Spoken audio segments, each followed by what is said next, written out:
Я приветствую вас, дорогие друзья, уважаемые подписчики и гости моего канала. Спасибо большое за то, что следите за всеми событиями вместе с моим каналом и экспертами, которые комментируют все самое важное и интересное. Марк Фейгин прямо сейчас со мной на связи. Марк Захарович, здравствуйте. Рад приветствовать всех зрителей канала. Марк Захарович, мы поговорим о G20, поговорим о Байдене и Си, но начать я предлагаю с других переговоров, о которых сообщил Коммерсант, но о которых мало что может сказать Песков. Да и, собственно, какой-то большой тайной они оповиты. Нарышкин возглавляет делегацию, которая встречается с Соединенными Штатами Америки, с их представителями. Что это означает именно сейчас, на этом этапе войны, вот как после Херсония?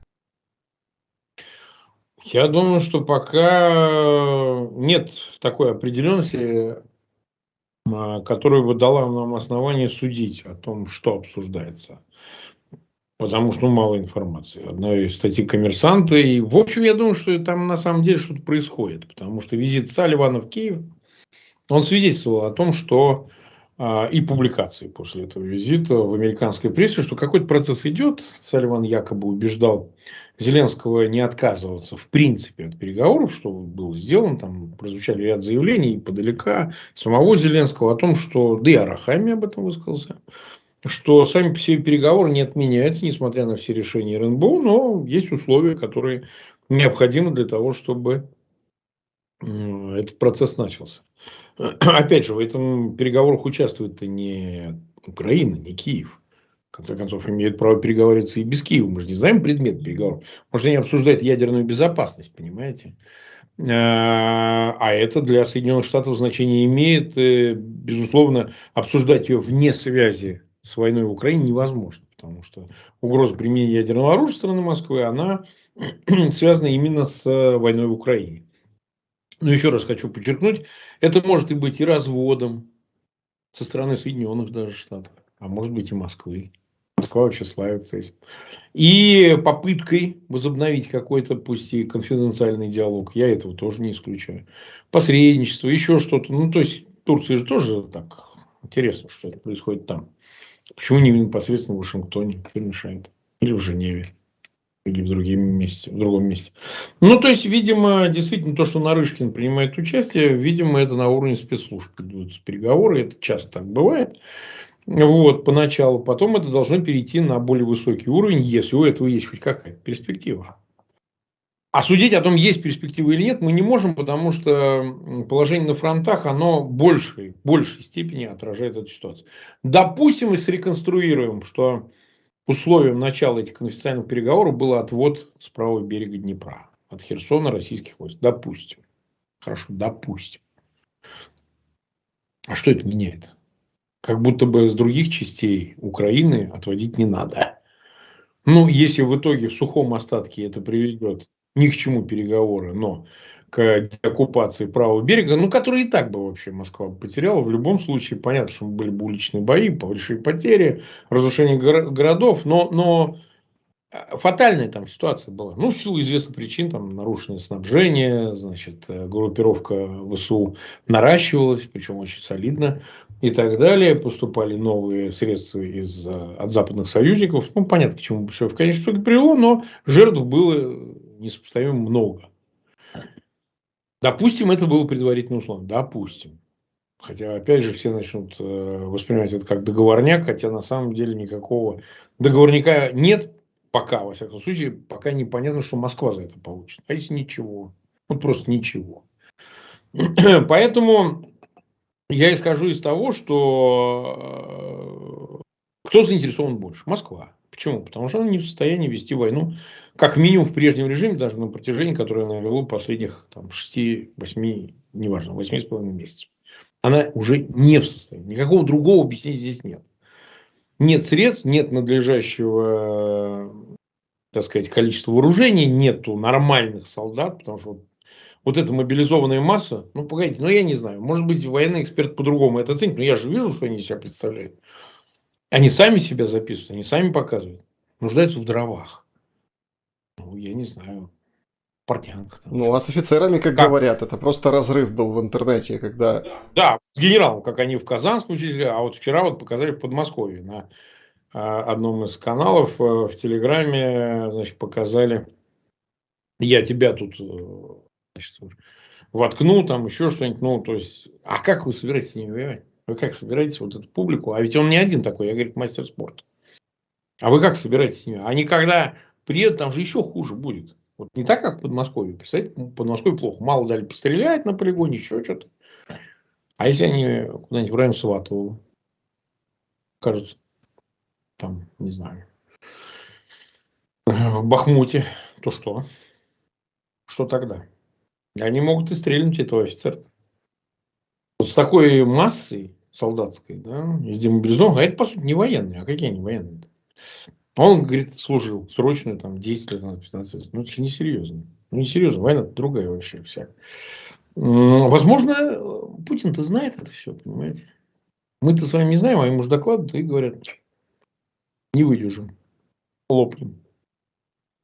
А если американцы будут поставлять в таком же объеме товарных количеств вооружения, ну, пусть даже их недостаточно, пусть даже претензии большие к Соединенным Штатам, Вашингтону, не выдержим. Поэтому Москва заинтересована, она ищет способов, как этот конфликт завершить с минимальными для себя потерями. А возможны ли они, эти минимальные потери? Вот о чем. Возможны ли они? Что является реалистичным? Вот сегодня Wall Street Journal, по-моему, или кто опубликовал, где Салливан сказал, что он якобы, находясь в Киеве, сказал, что нужны реалистические подходы к переговорам иметь. Ну, то есть, типа, мы, конечно, Крым там не отобьем. Ну, знаете, это, во-первых, газета. Она какой-то инсайт публикует, пусть даже и со ссылкой на анонимного чиновника. Но это же не как бы позиция всего американского руководства Демпартии, так сказать, Белого дома. И потом, что имелось в виду? А потом, знаете, так, я вам скажу, несущийся поезд вооруженных сил Украины остановить на так полном ходу-то я не очень представляю, как это можно сделать. Сказать, ну вот Крым оставим. Вот я очень сильно в этом сомневаюсь. Не, может, кто-то видит эту возможность, но я ее пока не вижу. Может быть, она возникнет, если Москва начнет сейчас еще какие-то территории освобождать, и тут какой-то размен, чего-то еще. Украина прям в НАТО на утро принимает. Я не знаю. Я не знаю. Ну, вот не знаю я. Но сам факт, что примет такое соглашение общественное мнение в Украине, я сомневаюсь. А это не просто общественное мнение, мнение воюющей страны, воюющего народа, офицеров, солдат. Тех, кто имел родственников в Буче, не знаю, в Изюме или где-то там сейчас в Херсоне неизвестно, что накопают. Ну, не знаю, что накопают. Мариуполь. Поэтому я исхожу из того, что переговоры могут быть, консультации могут быть, но без Киева, без его согласия, все это может обернуться просто обычным ни о чем. Да? Ну, может быть, разводом. Может, американцы это и понимают, и как-то так. Ну, надо бы еще и левый берег отдать. Не, ну левый не может. Ну, как? Как мы? Ну Интересно. да, это очень интересно, потому что А, мы... а вы видите, как Эрдоган работает? Все получает, что хочет. А, воздух продает. Да, Поэтому, может быть, Володю все уже доить решили. Я не исключаю. а Володя что-то вот и на Бали носа не показал, даже видеообращение не записал. Не, ну это очевидно совершенно. Почему? Во-первых, его уже унизили, сказав, что мы встречаться и разговаривать с ним не будем. А куда ехать? А я думаю, что могли, знаете, из-за стола выгнать, сказать, а мы вас увольняем, иди отсюда. Он на это не может решиться. Посмотрим, что будет еще с Лавровым. Тут тоже какие-то игры идут. Вот. Но мы видели, почему нет. Переговоры начались, я видел. Вот сейчас показали, Си Цзиньпин обнимается, он чуть ли не целуется в десна с Байденом. Вот это я видел. Вот прям картинку показывают, они около флагов стоят, пожимаются и так далее. Сейчас будут весь день разговаривать. Переговоры-то формально-то саммит завтра стартует. Они уже разговаривают. О чем договорятся, как договорятся. Поэтому я бы сказал, что там для Москвы перспектива самая печальная. С Лавровым, кстати, тоже отказываются разговаривать, и не будет никаких переговоров. Опять же, возможно, это какая-то компенсаторная вещь, перпендикуляр, то, что происходит в Турции. Коммерсант написал не сам по себе, это же слила Москва. Это же очевидно, сказали, не пиши. Для чего-то же они же сказали, чтобы засветить сам факт. Но вопрос же здесь в следующем. Москва вообще, в принципе, ее геополитическое положение такое, что ее можно игнорировать. А не игнорировать только из одного единственного вещи. Это наличие ядерного оружия. Все остальное никого не интересует уже. Ни экономика, ни сотрудничество, ни какие-то там союзы, ни энергетика. Они же сами выпилили себя из этой энергетической составляющей. Ну, выпилили просто-напросто. Всем все, что они делали, вот и последние месяцы, и годы последние. Москва никому не интересна, никому не нужна. То есть, она ни в каких раскладах. Ну, какую роль она играет в большой мировой экономике? Ну, какую? Там меньше 2%. 1,8. Сейчас уже говорят 1,6. Ну, и в мировом ВВП. Ну, и как, и что с этим делать? И куда это? И зачем это? Поэтому я бы сказал, что саммит закончится. Главным будет в итоге по исходу это переговоры Байдена и Си Цзиньпина. И возможные результаты этих договоренностей. Может быть, они, кстати, будут не публичные. Мы их увидим только по факту. А второе, выгонят Россию с двадцатки или нет? После заслушивания доклада, выступления Зеленского. Ну, такой открыт пока вопрос. А вот у Зеленского тоже очень интересная как бы диспозиция. С одной стороны, весь мир, там, прикованные взгляды к двадцатке, а что там Лавров, болеет, не болеет, а есть ли там какая-то провокация. А Зеленский едет в Херсон. Вот вовремя, да? Ну, нет, но он сознательно, он как бы, что. Мы же понимали, что Зеленский все равно поедет. Он вообще по фронтам ездит. Мы его даже и в Северодонецке видели, и в Изюме его видели, и в Изюме, что ли, или где? В Лимане мы видели, в Изюме, по-моему. Сейчас не помню. Да, в Изюме. В Изюме, да, ну. Причем тоже Тут очень быстро, сразу после освобождения. Ну, да. Ну, я думаю, что президента своего защитят. Ну, я думаю, уж не так, чтобы прям вот позволить его убить там и так далее.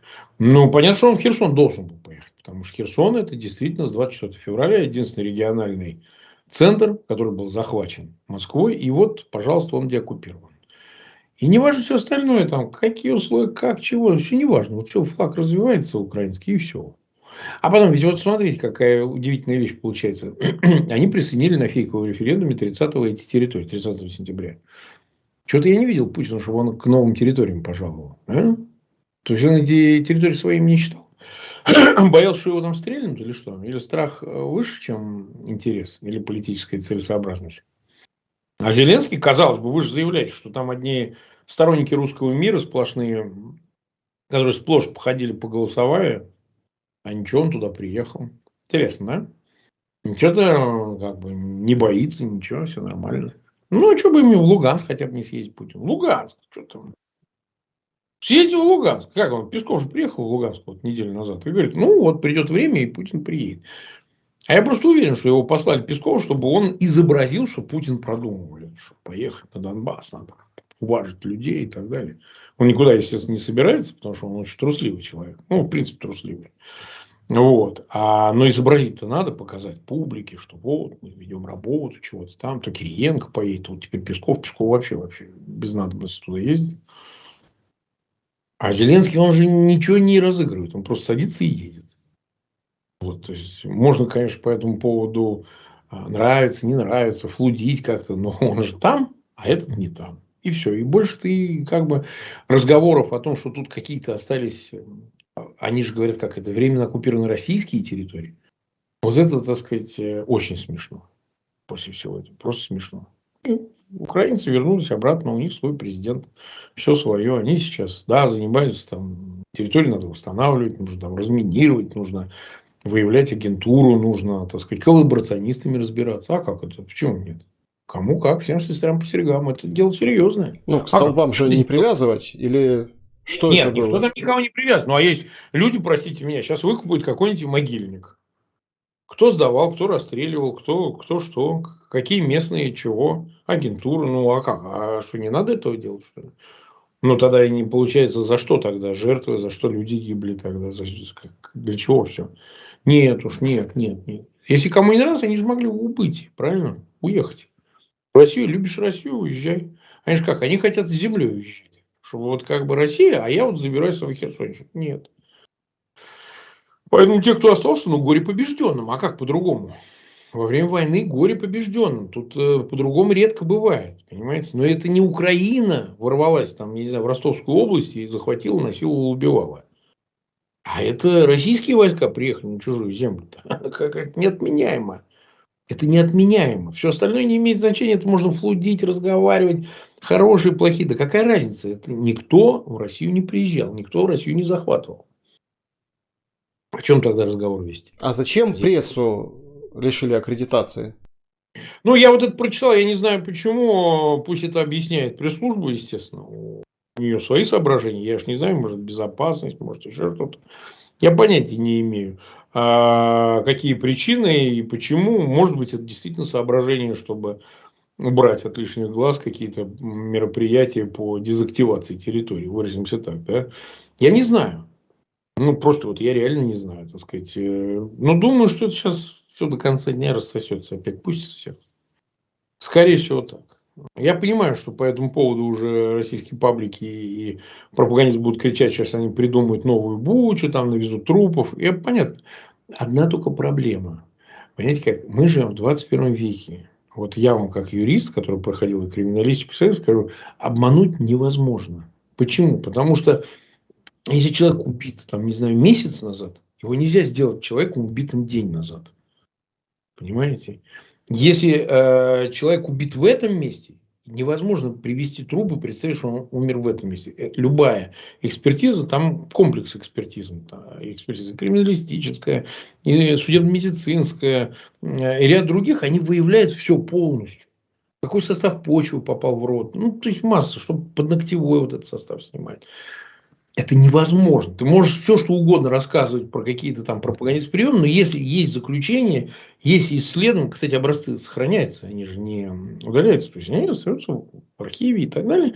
Всегда можно воззвать, провести повторную экспертизу и так далее. Останки, часть снимаются, ногти отрезаются, там, волосы, радиоактивность почвы, там, понимаете, ее невозможно подделать. Можно подделать, но невозможно подделать массовую подделку осуществить. И поэтому с этой точки зрения разговоры про то, что мы вот никого не убивали, а украинцы пришли, там переубивали коллаборантов и представили это, как будто это российские войска, находясь 8 месяцев на этой территории, убивали. Это невозможно. Это просто невозможно. С точки зрения криминалистической невозможно. Вот и все. И поэтому, наверное, приедет какая-то сейчас международная комиссия до момента, пока не прибыли официальные лица, прокуратура, чиновники и так далее, наверное, будут какие-то ограничения. С неизбежно там комендантские часы же введены. Ну, а как нельзя вести комендантские? Через реку там стоят орудия артиллерийские, там техника, РСЗО, российские. А сейчас начнут обстреливать. Поэтому война продолжается, война же не закончилась. Это же не так, что вот все, как все. Какое-то время это все равно все будет вот в таком режиме. И херсонцам будет тяжело жить. И сейчас обстрелять начнут Херсон. А что, нет, что ли? Что мы такого не видели? Поэтому я думаю, что прошло-то все. Что тут? День, два, три. Ну, что это за срок? Надо подождать. День-другой надо подождать. Все встанет на свои места, я уверен. В любом случае, украинская власть в этом предельно заинтересована. Предельно. Вот как было при них, помните вот эту, я боюсь соврать, из Новой Каховки, вот медсестру, которую повесили. Ну, вот, шумная история была, о ней западная пресса написала, не украинскую. Она про украинских делал, ее повесили. Ну, погодите, но если ее повесили, и сейчас, вы помните, там экспертизу выдали, что она там асфиксия, там и так далее. Сейчас все возобновят. Сейчас приедут правоохранительные органы, международные всякие организации. Будут, а как асфиксия? Где, как, при каких обстоятельствах? Свидетели, то все. Если выяснится, что ее повесили, а кто повесил? Что там за отдел полиции? А там Вася Пряник работал, он вообще родом откуда? Из этого города? И что, ему надо выписать штраф за трамвайный билет, что ли, за это? Ну, что? Ай-яй-яй, ну, как что так? Нет, дорогие друзья, это будет, в общем, серьезный разбор. И сильно не поздоровится. Ну, а что делать? Война. А как? Ну, все, за все придется отвечать. Кто-то и жестоко ответит. Ну, ничего не поделаешь. Таковы обстоятельства войны. Не было войны, может, глядишь, по-другому все было. Но война, она по другим законам работает. Ничего не поделаешь. По вашим ощущениям, как изменится война после Херсона?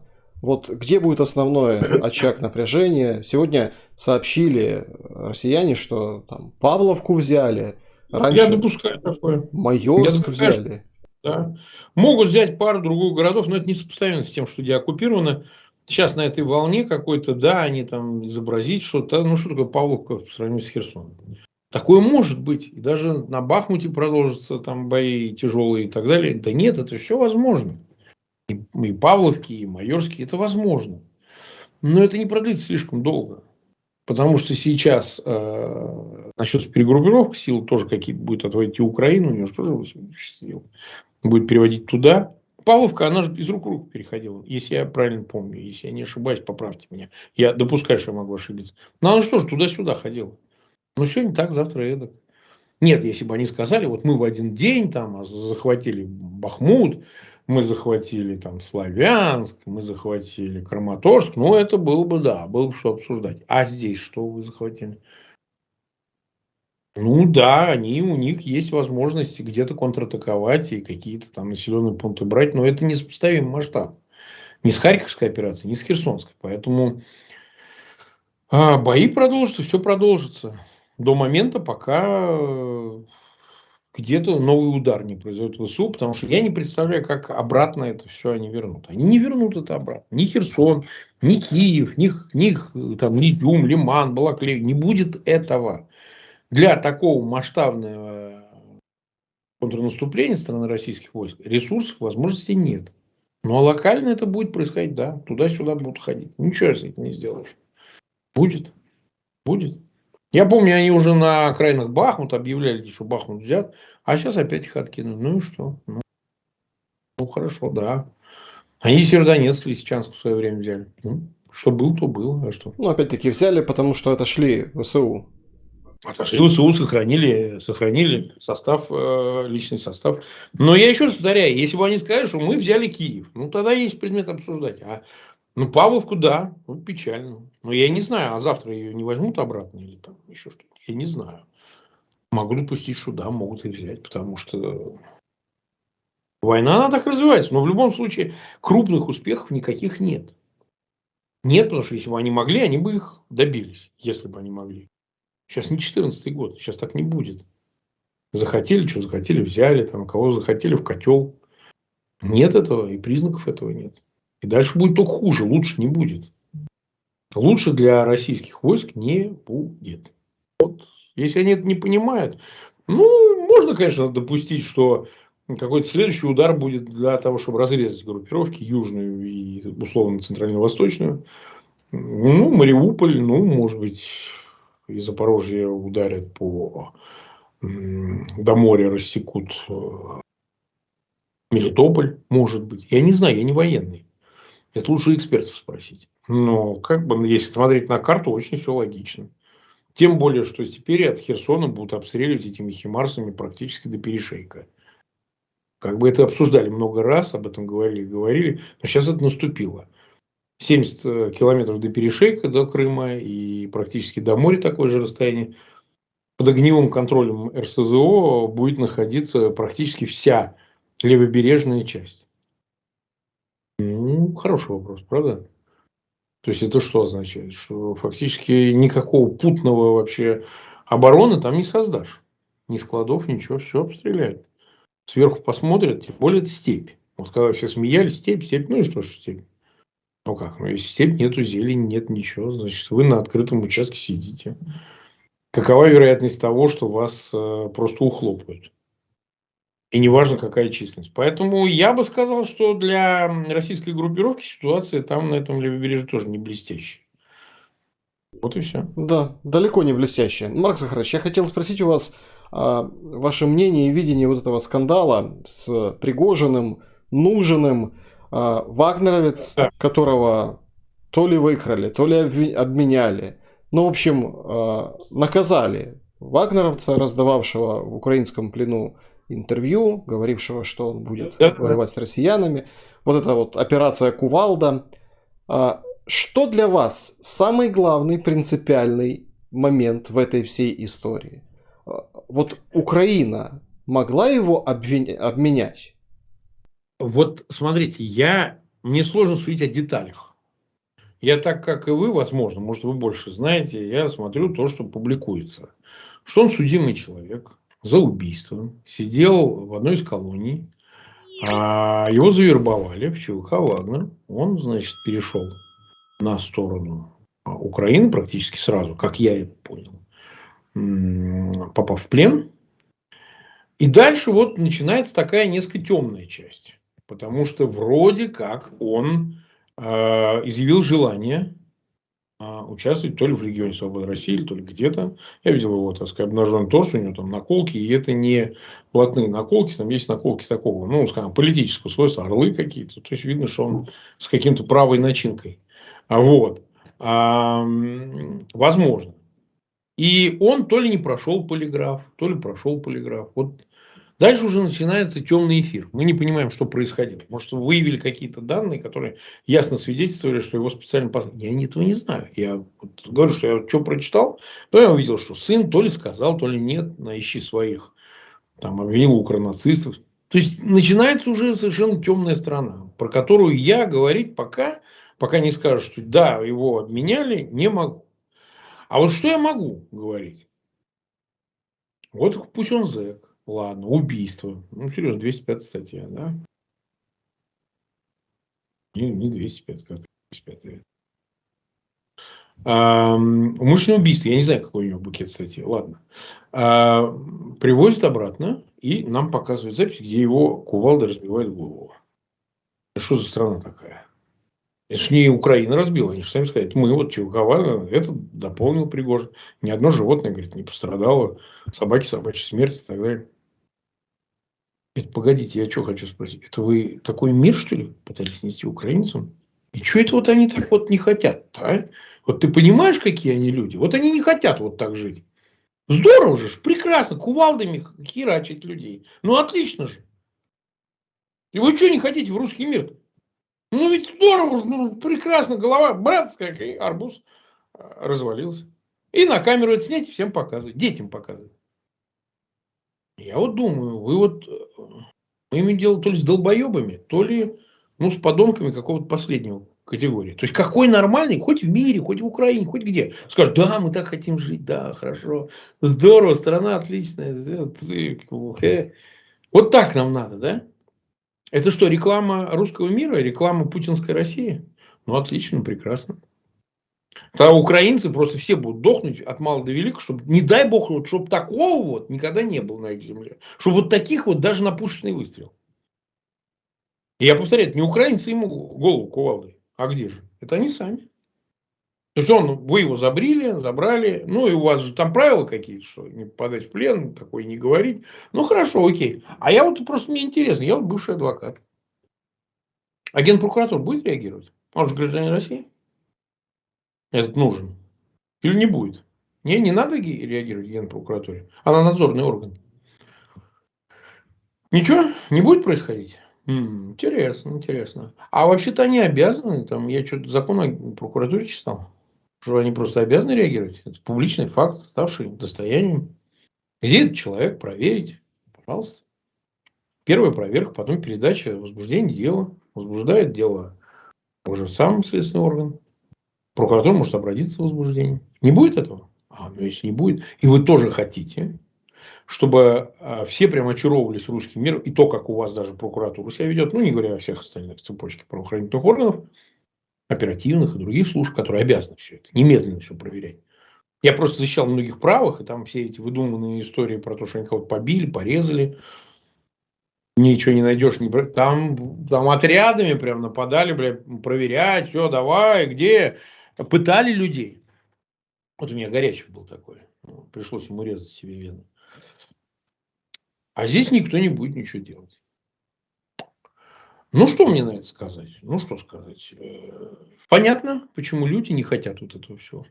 Понятно, почему от русских шарахаются и говорят, слушайте, давайте мы забаним вообще въезд русских в Европу.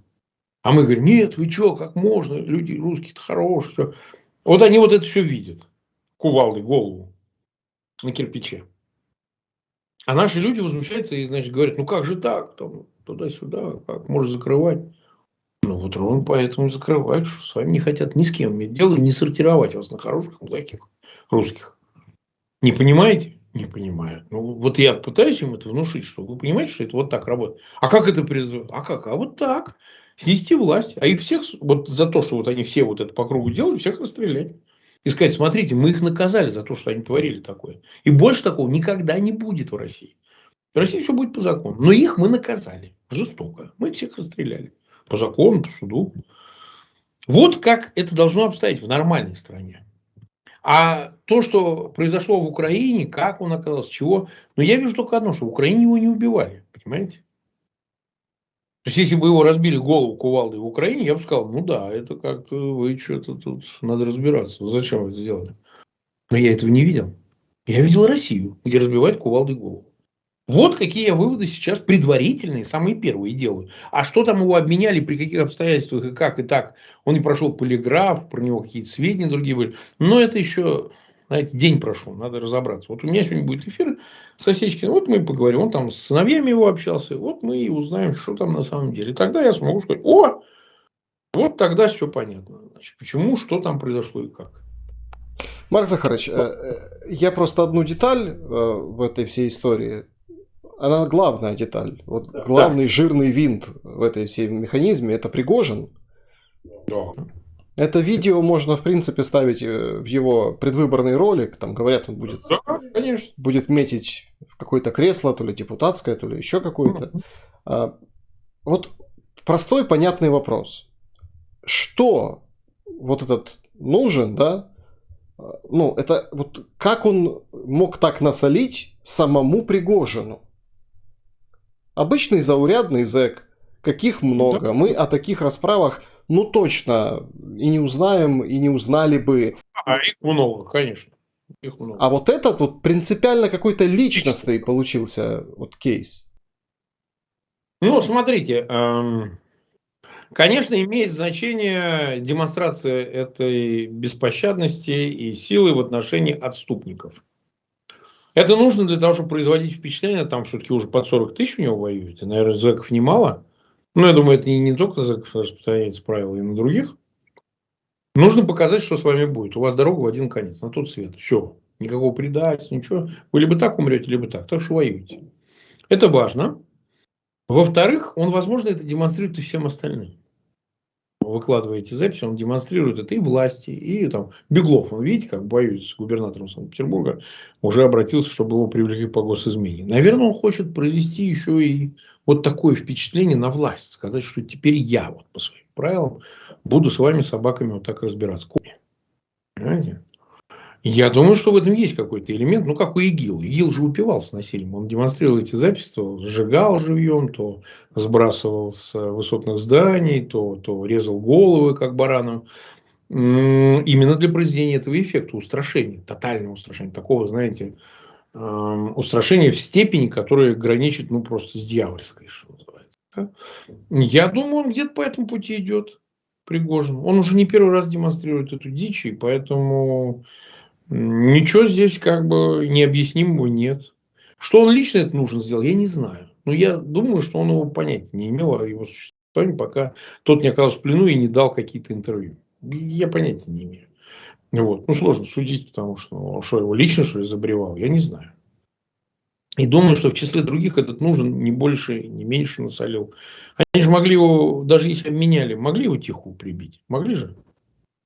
Ничего никто не узнал. Был нужен, нет нужен. Ну, уголовник. Что? Все. Но они же показали эту видеозапись. Значит, им нужно было произвести этот эффект. Нужно было, чтобы это обсуждали.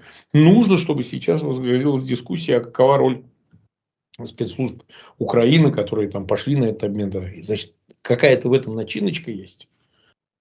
Понимаете? Значит, они ждали этого эффекта. И понимали, как мы с вами будем это обсуждать. Поэтому я думаю, что, видимо, Пригожин действительно, ну, не знаю, как насчет депутатского, но уж точно он создает силу. А сила сейчас в России – это тот, у кого есть винтовка. Да? Как говорил Мао, винтовка рождает власть.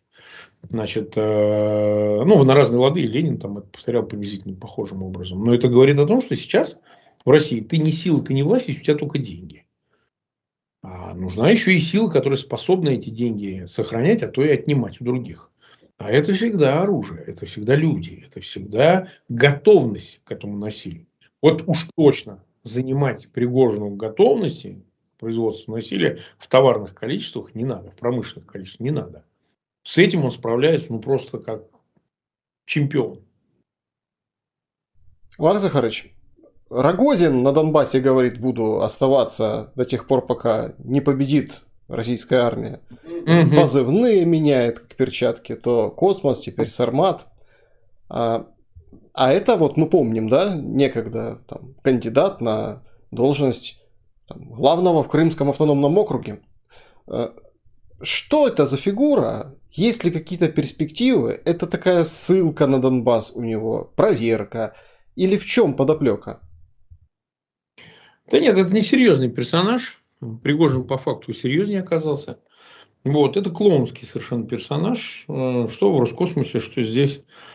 Вы понимаете, он заканчивал-то, что он там, журналистский это факультет. Он, по-моему, даже МГУ журфак закончил, или МГИМОН, что-то такое, журналист международник.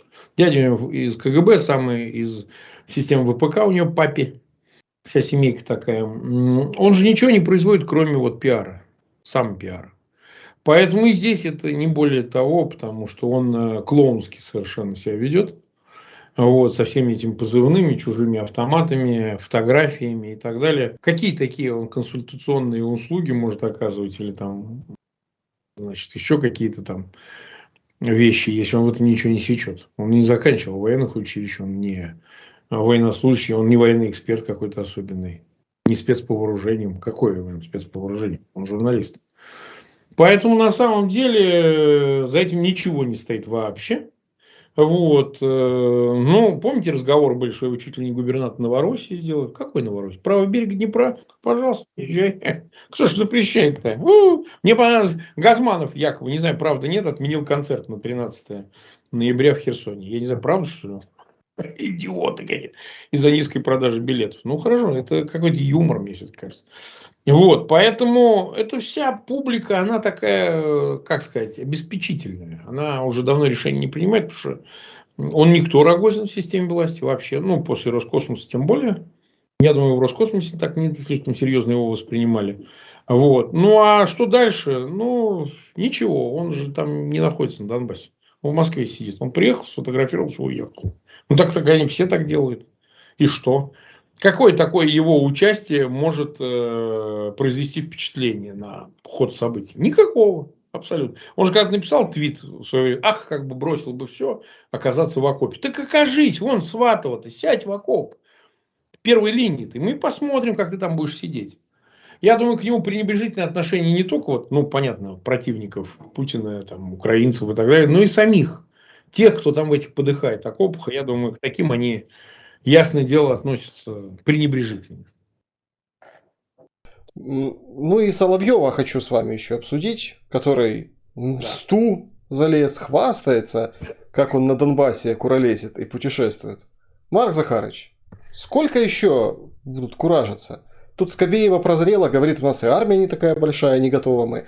А Соловьев все еще романтик. Это не прозрение, это методичка. Она позволяет сейчас на армию скидывать, ну, что армия не такая оказалась, и Соловьев в этой же парадигме, потому что все разворовали, никто не ответил.